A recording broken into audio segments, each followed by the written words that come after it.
ሰላም ጤና ይስጥልን ውድ የቻናላችን ተከታታዮች የፕሮግራማችን ቤተሰቦች፣ ይህ አብዲ ራዋቲው ነው። ፕሮግራማችን ላይክ በማድረግ እንድትጀምሩ፣ አዲስ የሆናችሁ ሰብስክራይብ በማድረግ ቤተሰብ እንድትሆኑ፣ ይህንን ፕሮግራም ከሀገር ውጭ የምታደምጡ የቻናላችን ተከታታዮች እንደ ሁል ጊዜው በሱፐር ቻት፣ ሱፐር ስቲከር፣ ሱፐር ታንክስ ድጋፍ እንድታደርጉ በአክብሮት እየጋበዝን የሻምፒዮንስ ሊግ እግር ኳስ ዛሬ ረቡዕ ቀጥሎ ሲውል ምሽት 4 ሰዓት ሊቨርፑል ከአትሌቲኮ ማድሪድ በሚያደርጉት ጨዋታ በዚህ ፕሮግራም ትኩረት አድርገን በአንፊልዱ ፍልሚያ አንዳንድ ከጨዋታ በፊት መነሳት ያለባቸው ነጥቦች አንስተን እንወያያለን። እንዲሁም ይሄ ፕሮግራም ከተጠናቀቀ በኋላ ባየር ሙኒክ ከቼልሲ የሚያደርጉት ሌላኛው ጠንካራ ፍልሚያ በአሊያንዝ አሬና የሚደረገውን የሁለቱም ክለቦችንም ጨዋታ እንዲሁም በተመሳሳይ የተወሰኑ ነጥቦችን አንስተን እንወያያለን። በእነዚህ ሁለት ፕሮግራሞች ወደ እናንተ ተደራሽ እንሆናለን። ከዚህ ፕሮግራም ቀደም ብሎ የአርሴናልን የምሽቱን ድል በተመለከተ ድረ ጨዋታ እይታዎችን አስቀምጠናል። እሱንም መለስ ብላችሁ እያደመጣችሁ ይህንንም ተደራሽነቱ ከፍ እንዲል በደንብ ላይክ እንድታደርጉ በአክብሮት እየጋበዝን ዛሬ እንግዲህ የዩኤፋ ሻምፒዮንስ ሊግ በጊዜ ከ1:45 ጀምሮ ኦሎምፒያኮስ ከፓዎስ እንዲሁም ስላቪያ ፕራግ ከቦዶ ወይም ጌልሜት ጋር በሚያደርጉት ጨዋታ በጊዜ 1:45 የሚደረግ ነው። ምሽት ላይ የሚደረጉ አራቱም ጨዋታዎች እንግዲህ ጠንካራ የእርስ በርስ ግንኙነት ነው። አያክስ ከኢንተር ሚላን፣ ባየር ሙኒክ ከቼልሲ፣ ሊቨርፑል ከአትሌቲኮ፣ ፓሪስ ሴን ጀርሜን ከአትላንታ አራቱም ጨዋታዎች ትኩረት የሚስቡ ናቸው።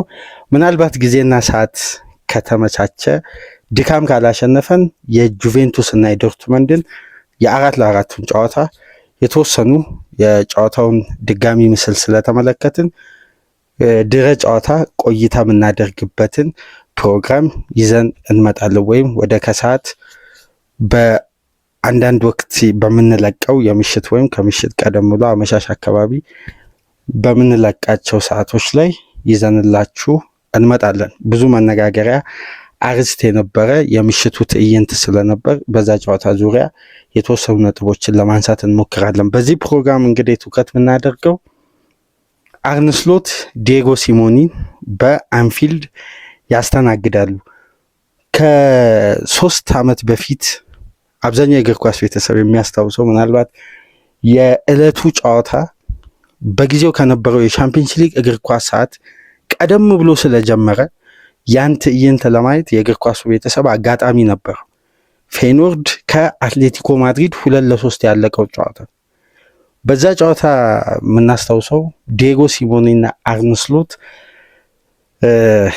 ለጸብ የተቃረቡበት ከፍተኛ ግጭት ውስጥ የገቡበት ከጨዋታው መጠናቀቅ በኋላ እንዲሁም በድጋሚ ምስል ስንመለከት አርነ ስሎትን ዲየጎ ሲሞኒ እንደ መገፍተር ያደረጉበት ከጨዋታው በኋላ ከተጠናቀቀ በኋላ እንግዲህ አርነ ስሎትም እንግዲህ የአሰልጣኝነት ባህሪ የጎደለው በሚል ዲየጎ ሲሞኒ የወቀሱበት የተቹበት የራሱን ካሪዝማ ያጣ በታች ላይ ለተጋጣሚ ቡድን ጥሩ ሪስፔክት የማይሰጥ ለትዕይንት የቀረበ አሰልጣኝ በሚል ከፍተኛ ትችት አድርሰዋል።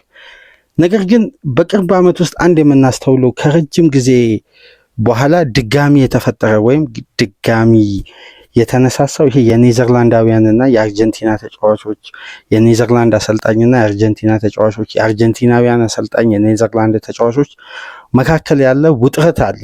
ከዚህ በፊት እንደምታስታውሱት ሉዊ ቫንጋል ሪኬልሜን በባርሳ ከግራ ክንፍ እንዲነሳ ማድረጋቸው፣ ተጫዋቹ በሉዊ ቫንጋል ምቾት ሳይሰማው ወደ ቪላሪያል የለቀቀበት ተጫዋቹን የያዙበት መንገድ አግባብ እንዳልሆነ ሲነሳ ነበር። ከዛም በኋላ ሮናልድ ኩመን እና ሊዮኔል ሜሲ መካከል ሮናልድ ኩመን ከስፔን ተጫዋቾች ጋር ዮዋኪም እስከ መተቸት ድረስ ለላቲን አሜሪካ ተጫዋች በተለይ ለአርጀንቲናውያን እነዚህ ኔዘርላንዳውያን ያላቸው አቀራረብና ተጫዋቾችን የሚይዙበት መንገድ በጣም ውጥረት የተሞላው እና በ2022 ዓለም ዋንጫ ሊዮኔል ሜሲ ኔዘርላንድ ላይ ካስቆጠረ በኋላ በቀጥታ ቫንጋል አጠገብ በመሄድ ልክ እንደ እንደ ሪኬልሜ ነበር ሉዊ ቫንጋል ላይ ሴሌብሬት ያደረገው እና በሁለቱ ሀገራት ባሉ ተጫዋቾችና አሰልጣኞች መካከል ከፍተኛ ውጥረትና አለመግባባት የሆነ የተሳሰረ የደርቢነት አይነት ስሜት አለ ከክለብ ጀምሮ እና ዲዬጎ ሲሞኒንና አርነ ስሎት ተመሳሳይነት ያለው ውጥረት አለ በመሃላቸውና በጋዜጣዊ መግለጫ ስሎት ከፍተኛ ትችት በሜዳ ውስጥ ባህሪ ደግሞ ባልተገባ መልኩ ዲዬጎ ሲሞኒ ሁለቱም አሰልጣኞች በነገራችን ላይ በወቅቱ በዩኤፋ ቅጣት ተጥሎባቸው ነበር።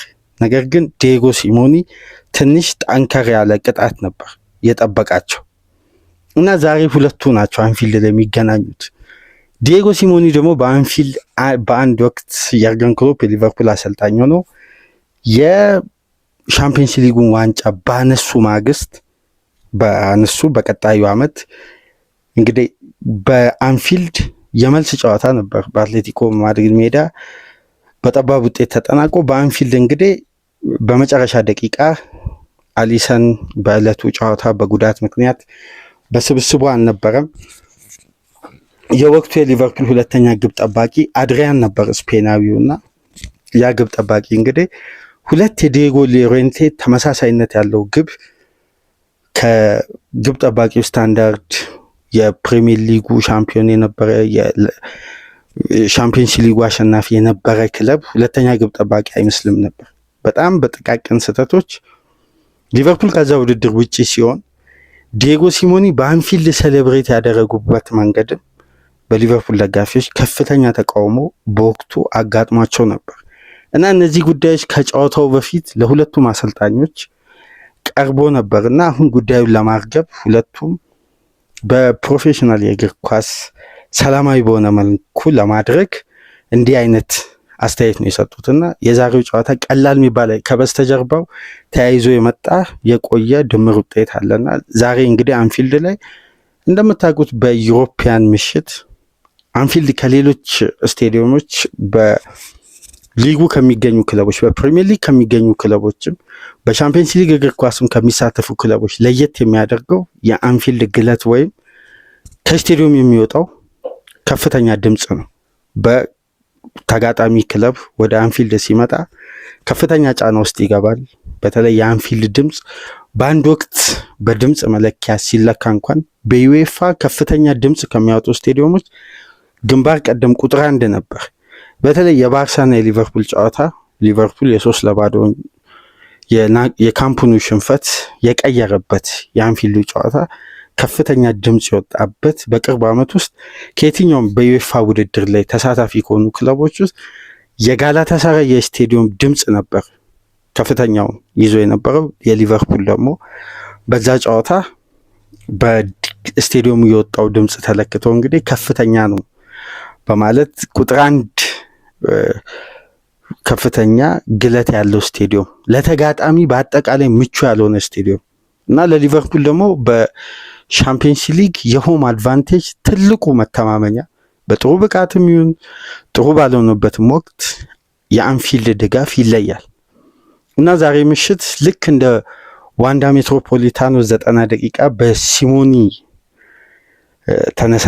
አነሳሽነት ስቴዲየሙ በአንድ እግር እንደሚቆመው እንግዲህ ዛሬ የሊቨርፑል ደጋፊዎችን ስሎት በተመሳሳይ ጥሪ አድርገዋል። ከፍተኛ ድጋፍ ይሄ ምናልባት አትሌቲኮ ማድሪድ ላይ በበለጠ ጫና ለመፍጠር ካጫወትም 12ኛ ተጫዋች አድርጎ ደጋፊውን ለመጠቀም አሰልጣኙ ያስቡ ይመስላል። ዛሬ ምሽት እንግዲህ የሁለቱ ክለቦች ጨዋታ በእጅጉ ይጠበቃል። በተለይ ከጨዋታው በፊት ሁለቱም አሰልጣኞች በሰጡት የቡድን መረጃ እስቲ እንጀምርና አንዳንድ ነጥቦችን እናንሳ። በተለይ በሊቨርፑል ደጋፊዎች በጉጉት የሚጠበቀውና ባለፈው ሳምንት በበርንሌይ እንደሚሰለፍ ወይም ደቂቃ እንደሚያገኝ ፍንጭ ሰጥተው ነገር ግን የመጨረሻ ፊትነሱን ሲሞክሩ ደግሞ ቅዳሜ ዕለት በቂ አለመሆኑ ለአንድ ጨዋታ በቂ አለመሆኑ ተገንዝበው ለተጫዋቹ ተብሎ ከስብስብ ውጭ ሆነው የፕሪሚየር ሊግ ውዱ ተጫዋች አሌክሳንደር ኢሳቅን እንግዲህ ዛሬ ለ45 ደቂቃ ብቁ ነው ብለው አሰልጣኙ ራሳቸው ኦፊሻሊ ኮንፈርም አድርገዋል።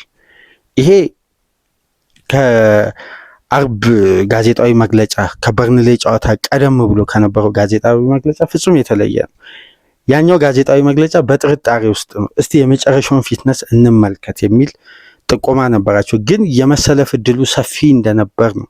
ያው የመሰለፍ ስላችሁ ደቂቃ የማግኘት እንጂ ቋሚ ሆኖ የመጀመሩን እድል አይደል። ዛሬ ግን ተጫዋቹ ቢያንስ ከቤንች የመጀመሩ እድል 100% ማረጋገጡን አሰልጣኙ የጠቆሙትና አሌክሳንደር ኢሳቅን ለማየት በከፍተኛ ጉጉት የሚገኙት የሊቨርፑል ደጋፊዎች በመላው ዓለም ይህንንም ፕሮግራም የሚያደምጡም ምሽት 4 ሰዓት ላይ እንግዲህ በተለየ ሁኔታ በዩኤፋ ቻምፒየንስ ሊግ የምሽት ጨዋታ እንግዲህ አቀባበል ሊደረግለት ነው። ተጫዋቹ እስካሁን በአንፊልድ ከደጋፊዎች ጋር አልተገናኘም ወይም ከደጋፊዎች ጋር ቀጥታ የሚገናኝበት የትኛውም የነጥብ ጨዋታ አልተፈጠረም።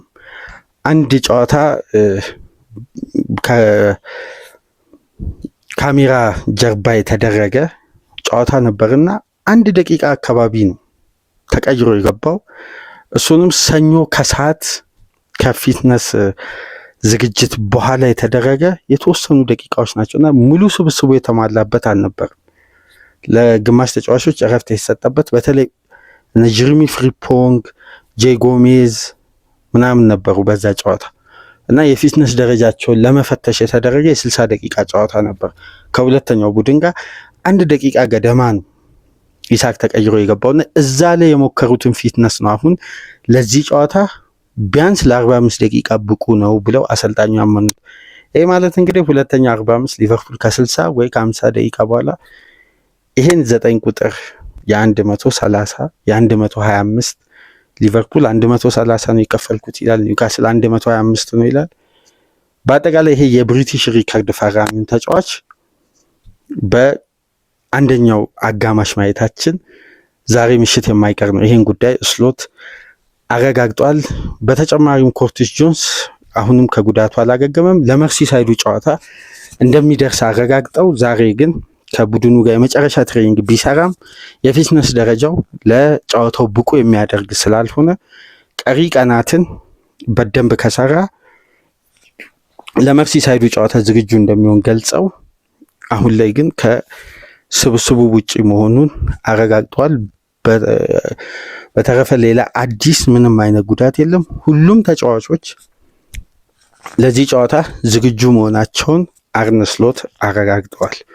ስለዚህ ዛሬ ምሽት በአንፊልድ የተለየ አጋጣሚ ነው። ምናልባት ከጨዋታው በፊት ተጫዋቹ ቀደም ብሎ ሜዳ ገብቶ በ9 ቁጥር ማሊያ ደጋፊዎችን ለመጀመሪያ ጊዜ ሊተዋወቅ ይችላል። ልክ የምታስታውሱ ከሆነ ቫንዳይክ በብሪቲሽ በዓለም ከፍተኛውን የተከላካይ ክፍያ 75 ሚሊዮን ፓውንድ ተከፍሎበት ሲመጣ ልክ እንደ ኢሳቅ ማክሰኞ ተጫዋቹ ሊቨርፑል በኤፍኤ ካፕ ጥሎ ማለፍ ከኤቨርተን ጋር በነበረ የምሽት ጨዋታ ነው ቀደም ብሎ ከጨዋታው በፊት የአንፊልድ ደጋፊዎችን ተዋውቆ በጨዋታው ቋሚ ሆኖ የጀመረውና በመጀመሪያው ጨዋታ ሊቨርፑል በኤፍኤ ካፕ ኤቨርተንን አሸንፎ ከውድድሩ ውጭ ሲያደርግ የጨዋታውን ብቸኛ ግብ በሄዲንግ አስቆጥሮ ሊቨርፑል አሸናፊ ሆኗል።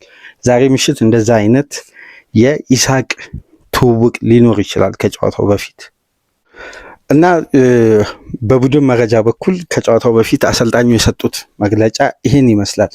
በአትሌቲኮ ማድሪድ በኩል ግን ምናልባት ወደዚህ ጨዋታ ሲመጡ በቂ የፊት መስመር ተጫዋች ወይም የክለቡ ቁልፍ ተጫዋች በሊቨርፑል እቅድ ውስጥ የነበረ ከ2 ዓመት በፊት ጀምሮ አሰልጣኝ የርገን ክሎፕም ስሎቱም ከመጡ በኋላ የሊቨርፑል አዳዲስ አስተዳዳሪዎችም ቀደም ብሎ በስራ ዘመናቸውም ሊቨርፑል እያሉ በጣም ትኩረት አድርገው ከማንቸስተር ሲቲ ጋር 2-3 የተደራድረው ነገር ግን ሲቲ ዲያዝን ሲጠይቅ እነሱ አልቫሬዝን እየጠየቁ ጭቅጭቅ እንደነበር በቅርብ ሳምንት መረጃዎች ወጥተዋል በሁለቱ ክለቦች መካከልና ጁሊያን አልቫሬዝ የአትሌቲኮ ማድሪድ ዋና ቁልፍ ተጫዋች ነው። በፊት መስመር በኩል እስካሁን ድረስ ባለው በአትሌቲኮ ቤት ቆይታው አስደናቂ የግብ የማስቆጠር ውጤቶችን ክለቡ ሲያስመዘግብ የአልቫሬዝ ሚና ትልቁን ድርሻ ይዛልና አስደናቂ ቆይታ እያደረገ ነው ይሄ አርጀንቲናዊ የፊት መስመር ተጫዋችና ባለፈው ሳምንት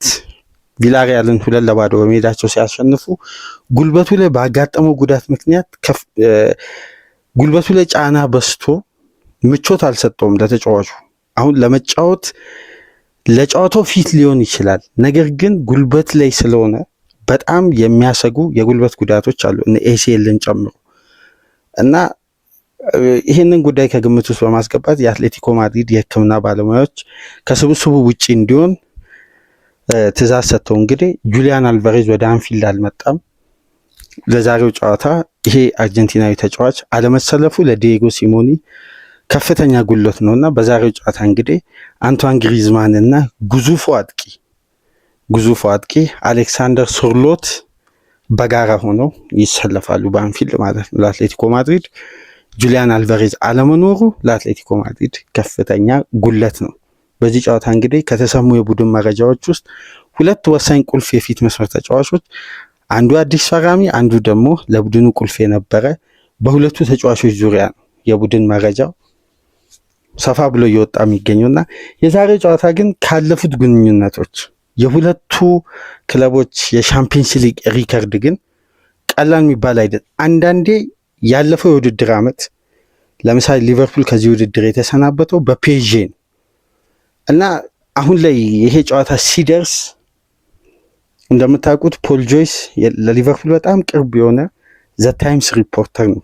ረጅም ጊዜ በሊቨርፑል ቲቪ የሰራ ነው። ከዛም በኋላ ነው ወደ እንግሊዝ ተነባቢ ጋዜጣ ትልቅ ሚዲያ ወደ ታይምስ የተዘዋወረው እና በቦታው ደግሞ ጀምስ ፒርስ ተተክቶ ጀምስ ፒርስ ደግሞ ከዛም በኋላ እንደገና ከሊቨርፑል ቲቪ ለቆ አሁን እነ ሚለር የቀድሞ የሊቨርፑል የፊት መስመር ተጫዋች በተጠናቀቀ ደቂቃ አርሴናል ላይ ከኤሪያ ውጭ ያስቆጠረው ሚለር የሚባለው የሊቨርፑል የፊት መስመር አጥቂ እንግሊዛዊው እነሱ ናቸው አሁን የሚሰሩት ሊቨርፑል ቲቪ ላይ እና ይሄ ፖል ጆይስ በጣም ለሊቨርፑል ኃላፊዎችም ለሊቨርፑል ስታፍ በጣም ቅርብ እንደሆነ ይነገራል። ትላልቅ የሊቨርፑል መረጃዎችን አንዴ በማፈንዳት ይታወቃል እና ከፔጄው ጨዋታ በኋላ የሊቨርፑል ኃላፊዎች በቀጥታ ለ2 ሰዓት ያክል ከፍተኛ ምክክር እንደነበር ከዚህ ጨዋታ ቀደም ብሎ እስካሁን ድረስ እንግዲህ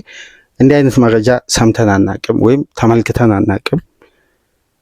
በቀጥታ የፔዤው ሽንፈት በሁለቱ ክለቦች መካከል ያለውን የፊት መስመር ስታንዳርድ የለየ ነው ብለው የሊቨርፑል ኃላፊዎች አምነዋል።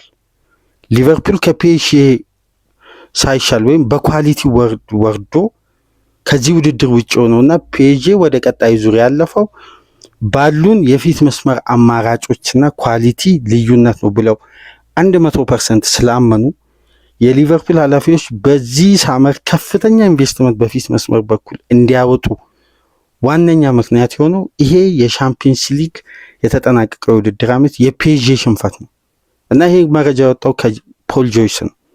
ከዛም በኋላ ቴሌግራፍም አትሌቲክስም ሁሉም ይሄን መረጃ በነገራችን ላይ አንዱ ያንዱን ሪፖስት ሲያደርግ አናስተውልም እና ይሄን መረጃ ግን አብዛኛው ሚዲያ ሪፖስት አድርጓል እና ለ2 ሰዓት በነበረው ውይይት ያኔ ሊቨርፑል ከፔዤ ሲወድቅ ኢሳቅን፣ ዊትዘን፣ ኢኬቲኬን እንደሚያስፈርሙ ወስነው ነው የተለያዩት። በቃ እነዚህን 3 ተጫዋቾች እናመጣለን ግን ይለቃሉ ብለው እነሱ በቅድ የያዙት ኑኔዝ እንዲሁም ፍሬድሪኮ ኬዛን ዲየጎ ጆታን በሞት አጡት እንጂ ጆታ እንደሚቆይ ነው እነሱ ያመኑት። ዲያዝ ፕሮባብሊ ሊቆይም ሊለቅም ይችላል እንደ ተጫዋቹ ፍላጎት፣ ግን ኑኔዝ እና ኬዛ እንደሚለቁ ያውቁ ነበር። አሁን እንግዲህ ነገራቶች ተቀይረው ኑኔዝ፣ ዲያዝ ለቀው የመጡ ተጫዋቾችን እየተመለከትን ነውና ያ የሻምፒየንስ ሊግ ምሽት የሊቨርፑል ኃላፊዎች የቅድ ለውጥ በፍጥነት እንዲደረግ የወሰኑበት ነው። ነገር ግን ከዛ በፊት የፍሎሪያን ቪርትዝ ጉዳይ ዝግጅት እንደተጀመረ ይታወቃል። ቪርትዝን ለማስፈረም እንግዲህ ከዚህ ቀደም በተደጋጋሚ አንስተናል። 2022 በኮቪድ ጊዜ በ17 ዓመቱ ክሎፕ እና ኤድዋርድ ይወያዩ ነበር ይህን ተጫዋች ለማምጣት ከኮሎኝ። ይህንንም ጉዳይ እንግዲህ ስሎት ተጠይቀው ከ4 ሊጉን ያሸነፈ በሊጉ አናት ላይ የተቀመጠ የዛ ስብስብ አካል የሆነን ተጫዋች 4 ግብና 12 አሲስት እንዲያደርግ በ4 ጨዋታ እየጠበቃችሁ ነው ወይ የሚል ጋዜጠኞችን ያስደነገጠ ጥያቄ ምላሽ እየሰጡ ነበር። የቡድኑ አካል ነው፣ ያን እናንተ የምትፈልጉትን ነገር ማድረጉ ስለማይቀር ትዕግስት ይኑራችሁ የሚል አስተያየት፣ ትንሽ ቁጣን ያዘለ አስተያየት መልሰዋልና በአጠቃላይ ይሄ ጨዋታ ለሊቨርፑል የተለየ ትኩረት የሰጠው ነው። አትሌቲኮ ማድሪድ ግን ቀላል ተፋላሚ አይደለም። በተለይ በቅርብ ሳምንት ያለፈው ጨዋታ ሊቨርፑል በሎ ብሎክ የሚጫወተውን በርንሌይን ለማስከፈት እስከ 95 ደቂቃ መጠበቅ ነበረባቸው። የመሐመድ ሳላህ ፍጹም ቅጣት ምት እስከሚገኝ ከዛ የጠጠረ ከ10 ዓመት በላይ ኮምፓክት የሆነ ቡድንን ገንብቶ በየውድድር ዓመቱ በተመሳሳይ ቅርጽ ፋይናልም ይደርሳል፣ የሊጉንም ዋንጫ ያነሳል። አጫወቱ ሳይቀየር ተጫዋች እየቀየረ የመጣ የዲየጎ ሲሞኔ አጫወት ነው። ስለዚህ ለስሎት ቀላል ፈተና አይጠብቃቸውም። ግን የስሎት ፌኖርድ እንኳን በአሁን በሊቨርፑል ስታንዳርድ ሳይሆን ከአትሌቲኮ ማድሪድ ጋር በነበረው ጨዋታ ስላደረገውም የጨዋታ አይነት በዚህ ፕሮግራም እናነሳለን። ነገር ግን ትልቁ ትኩረታችን የሚሆነው የሁለት ውስጥ የእርስ በርስ ግንኙነትና በዚህ ጨዋታ ምን አይነት ስታት አለ ከጨዋታው በፊት ለማንሳት ያክል እስቲ የተወሰኑ ነጥቦችን እናንሳ። ሊቨርፑል በሻምፒየንስ ሊግ ከአትሌቲኮ ማድሪድ ጋር ባደረጋቸው የመጀመሪያ 4 ጨዋታዎችን ከ2008 እስከ 2020 ድረስ ባደረጋቸው 4 ጨዋታዎች 4ቱንም ማሸነፍ አልቻለም ነበር። በሁለቱ ሲሸነፍ በሁለቱ አቻ ወጥቷል። ምናስተውሰው በ2008 ቀደም ብሎ በ2008 ከምናስታውሳቸው አጋጣሚዎች መካከል ሊቨርፑል ከሻምፒየንስ ሊግ እግር ኳስ በዲየጎ ሲሞኒ አትሌቲኮ ማድሪድ በአንፊልድ እነ ዩኤስ ቤናዩን እነ ሉቃስ አስቆጥረው 2-2 ተለያይቶ የወደቁበት። ከዛ ዓመት ቀደም ብሎ የምናስታውሰው ደግሞ ሊቨርፑል ሻምፒየንስ ሊግን ባሸነፈ ቀጣይ ዓመት በነ ሲማኦ ሳምብሮሳ ግብ 2-1 ተሸንፎ በአንፊልድ በጥሎ ማለፍ ከውድድሩ ውጭ የሆነበት ነው። ከዛም በኋላ እንግዲህ ሊቨርፑል ከ2020 በኋላ ነው አትሌቲኮ ማድሪድን በደርሶ መልስ ጨዋታ ማሸነፍ የቻለው በግሩፕ ስቴጅም ከዛም በኋላም በጥሎ ማለፍም ማሸነፍ የቻለውና ሊቨርፑል በአትሌቲኮ ማድሪድ ጋር በሚያደርገው ጨዋታ ደግሞ ሊቨርፑሎችም አትሌቲኮ ማድሪድም የሚያስቆጥሩት የግብ ቁጥር እንደ ሻምፒየንስ ሊግ እንዳላቸው ባህሪ አይደለም። የጨዋታው መልክ ተቀይሮ በከፍተኛ የግብ ልዩነት ነው የሚጠናቀቀው። ሁለቱም ክለቦች በአማካይ ባደረጉት እስካሁን ጨዋታ በአንዱ 90 ደቂቃ 3 ግብ ይቆጠራል። በአንደኛው ስቴዲዮም ማለት ነው። በአማካይ 3 ግብ ይቆጠራል እና ጠንካራ ፍልሚያ ነው ሁለቱም ክለቦች የሚያደርጉት። ሊቨርፑልም በ2019-20 ለመጨረሻ ጊዜ አትሌቲኮ ማድሪድ 4-2 በሆነ አግሪጌት ውጤት ሊቨርፑልን ከሻምፒየንስ ሊግ እግር ኳስ ውጪ ካደረጉ በኋላ በቀጣይ 5 ተከታታይ ሻምፒየንስ ሊግ እግር ኳስ ቆይታው ዲየጎ ሲሞኒ 8 ጊዜ ከእንግሊዝ ክለቦች ጋር ተገናኝቶ ማሸነፍ የቻለው አንድ ጊዜ ብቻ ነው፣ ማንቸስተር ሲቲ። በተቀሩት 7 ጨዋታዎች 5ቱን ተሸንፏል፣ 2ቱን አቻ ወጥቷል። ይሄ ከባድ ነው። ማንቸስተር ሲቲን ሳይሆን ማንቸስተር ዩናይትድን በ2022 እና ይሄ ጠንካራ ሪከርድ ነው ያላቸው የእንግሊዝ ክለቦች በአትሌቲኮ ማድሪድ ላይ። ለመጨረሻ ጊዜ ሊቨርፑልን አሸንፎ ከውድድሩ ካሰናበተ በኋላ አንድ ጨዋታ አሸንፏል። ካለፉት 8 በ5ቱ ሲሸነፍ በ2ቱ አቻ ወጥቷል። የሊቨርፑል አሰልጣኝ አርነ ስሎት በፌኖርድ እያሉ ከዲየጎ ሲሞኒ አትሌቲኮ ማድሪድ ጋር ሲገናኙ በመጀመሪያው ጨዋታቸው 2-3 ተለያዩ በዋንዳ ሜትሮፖሊታኖ። በፌኖርድ ስቴዲየም ደግሞ 3-1 ተለያዩ። በእነዚህ ጨዋታዎች ግን አትሌቲኮ ማድሪድ በ8 ዓመት የሻምፒየንስ ሊግ ቆይታ ከቶፕ ይሄ የመጀመሪያው ፖት ይሄ የመጀመሪያው እነዚህ ሀያላን ክለቦች ወይም የቡድን አባት ተብሎ ተነጥሎ ከሚወጡ ክለቦች ውጪ ባሉ ይሄ ፖት 2 ፖት 3 ፖት 4 በቀድሞ ፎርማት ማለት ነው ባሉ ክለቦች ጋር ባደረገው ጨዋታ እንዲህ አይነት ኤክስጂ እና ሙከራ በአትሌቲኮ ማድሪድ ቤት በዲየጎ ሲሞኒ አሰልጣኝነት ዘመን በሻምፒየንስ ሊግ ተሳትፎ ያለፉትን 10 ዓመት አጋጥሞት አያውቅም ነበር። በፌኖርድ ጨዋታ የስሎት ፌኖርድ ሽንፈት ቢያስተናግዱም ስሎት ነገር ግን 4.6 ኤክስጂ ያስመዘገቡበት 29 ሙከራ አድርገው 12ቱ ኢላማውን የጠበቀ በአትሌቲኮ ማድሪድ የመጫወቻ ቦክስ በደርሶ መልስ ጨዋታ ብቻ 89 ተቾችን ማድረግ የቻለ ፌኖርድ ነበር እና ይሄ ሪከርድ የዲየጎ ሲሞኒን ኮምፓክት የሆነን ስትራክቸር መስበር ችለዋል፣ ማስቆጠር ግን አልቻሉም እና ከውድድሩ ተሰናበ። ያኔ ነው እንግዲህ ስለ መከላከል ሲተቿቸው ስሎት ሲሞኒ ምላሽ ለመስጠት አግሬሲቭ ሆኖ ስሎትን ያገፈተሩት የቃላት ምልልስ ከጨዋታው መጠናቀቅ በኋላ ማለት ነው እና አትሌቲኮ ማድሪድ እንግዲህ በሻምፒየንስ ሊግ እግር ኳስ ባለፉት 10 የመክፈቻ ጨዋታዎች ውስጥ አንድ ጨዋታ ብቻ ነው የተሸነፈው። በኦክቶበር 2020 በባየር ሙኒክ 4-0 በጀርመን ነው የተሸነፉት እንጂ 5ቱን አሸንፈዋል፣ በ4ቱ ናቸው ወጥተዋል። የመክፈቻ ጨዋታ አትሌቲኮ ማድሪድ ጥሩ ሪከርድ አለው። በሻምፒየንስ ሊግ እግር ኳስ ታሪክ እንግዲህ ዲየጎ ሲሞኒ ማሰልጠን አትሌቲኮ ማድሪድን ከጀመረበት ጊዜ አንስቶ ከየትኛውም ቡድን ከየትኛውም አሰልጣኝ በላይ 42 በመቶ የዩኤፋ ሻምፒየንስ ሊግ ጨዋታዎችን ክሊንሺት በመጠበቅ ከጠንካራውና በዚህ ውድድር ላይ ታሪካዊ አሰልጣኝ ከሆኑ ከፔፕ ጋርዲዮላ ቡድኖች ራሱ ይበልጣል። 42% ክሊንሺት በመጠበቅ 111 የሻምፒየንስ ሊግ ጨዋታ አድርጎ 50 ክሊንሺቶችን ጠብቋል። የትኛውም ቡድን በዚህን ያክል ደረጃ ክሊንሺት የጠበቀ የለም እንደ ዲየጎ ሲሞኒ አትሌቲኮ ማድሪድ እና ከ50 በላይ ጨዋታ በአንድ ቡድን ውስጥ ባደረጉ አሰልጣኞች ታሪክ ማለት ነው። ይሄ በጣም ትልቅ ሪከርድ ነው። ነገር ግን በተጠናቀቀው የውድድር ዓመት ሊቨርፑል በአዲሱ ፎርማት ከነበረው ማግኘት ካለበት 24 ነጥብ 21ዱን ያሳካ ብቸኛ ቡድን ነው። 7 ያሸነፈ ብቸኛ ቡድን ነበር። በሁሉም ረገድ ውጤታማ ነበር እና የሜዳውን ጨዋታ በሜዳው ያደረገውን ጨዋታ በ4ቱ ጨዋታዎች በአግሪጌት ያሸነፈው 10-1 ነው። አንድ ግብ ብቻ ነው በሜዳው ያስተናገደው።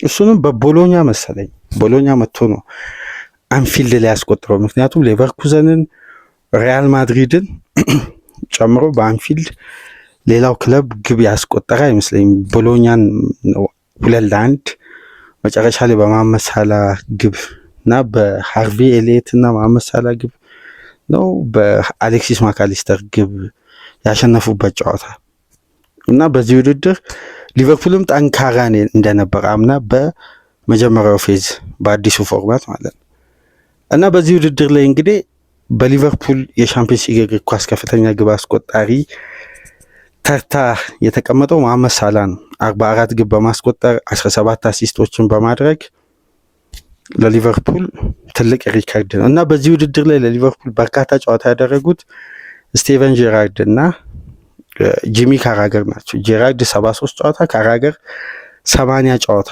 ዛሬ ሳላህ በቋሚነት የሚሰለፍ ከሆነ እንግዲህ የ74ኛ ጨዋታ በመሆን ከካራገር በመቀጠል በሻምፒየንስ ሊግ እግር ኳስ መሐመድ ሳላህ ለሊቨርፑል ብቻ የተጫወተው አይደለም። በነገራችን ላይ በአጠቃላይ በሁሉም ክለቦች ያደረገው የሻምፒየንስ ሊግ ነው እና ከፍተኛ ቁጥር ይይዛል ማለት ነው። ነገር ግን ሊቨርፑል በዚህ ውድድር አምና ኢብራሂም ኩናቴ እና ቨርጂል ቫንዳይክ በርካታ ጨዋታዎች ላይ በቋሚነት አብሮ በጋራ ተሰልፈዋል። ሁለቱና ከፍተኛ ክሊንሺት በጋራ በተሰለፉበት ጨዋታ በመጠበቅ ለምሳሌ ከ7 ጨዋታ 5ቱ ላይ ግብ ባለማስተናገድ 71 በመቶ የክሊንሺት ሪከርድ በመያዝ በዚህ ውድድር በተጠናቀቀው የውድድር ዓመት ጠንካራ ጥምረት ተብሎ የተያዘ የሁለቱ ተጫዋቾች የመሃል ተከላካይነት ስፍራ ነበርና በክሊንሺት በኩልም ይሄ የተዋጣለት ጥምረት እንደሆነ ይነሳል። ዛሬ ምሽት ታዲያ አትሌቲኮ ማድሪድ አንፊልድ መጥቶ ከሊቨርፑል ጋር የሚያደርገውን ጨዋታ በእንዲህ መልኩ ቅድመ ጨዋታ ግምገማ አደረግን። የሁለቱ ክለቦች ትንቅንቅ የሚጠበቅ ነው። ሊቨርፑል ራሱን በክላስ አጠናክሮ ለቅንጅት ጊዜ እየፈለገ ጊዜ እየመረጠ እንግዲህ በጊዜ ውስጥ ደግሞ ውጤታማ የሆነ አሸናፊነቱን አስቀጥሎ ቅንጅቱን እያመጣ የሚገኝ ቡድን ነው። ከቅንጅቱ በጊዜ እንዲመጣ ደግሞ የተደራራቢና የተከታታይ ጨዋታ በተለይ እንደነዚህ አይነት ክለቦችን በእንዲህ ወቅት ማግኘቱ ለአርነ ስሎት ቅንጅትን በፍጥነት ለማምጣት ትልቅ አጋጣሚ የሚፈጥር ነው።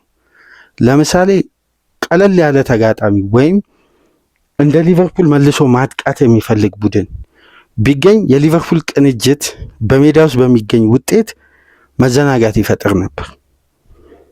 አሁን ግን የነ ኤቨርተን አይነት የበርንሌ አይነት ኮምፓክት ሲገጥመው፣ የኒውካስል አይነት አግሬሲቭ ቡድን፣ የአርሴናል አይነት ደግሞ የመከላከል ስትራክቸሩ ጥብቅ ያለ ቡድን ቀጣይ ሳምንት የሚያስተናግዱት ኤቨርተንን ነው፣ ተመሳሳይነት ያለው ቡድን።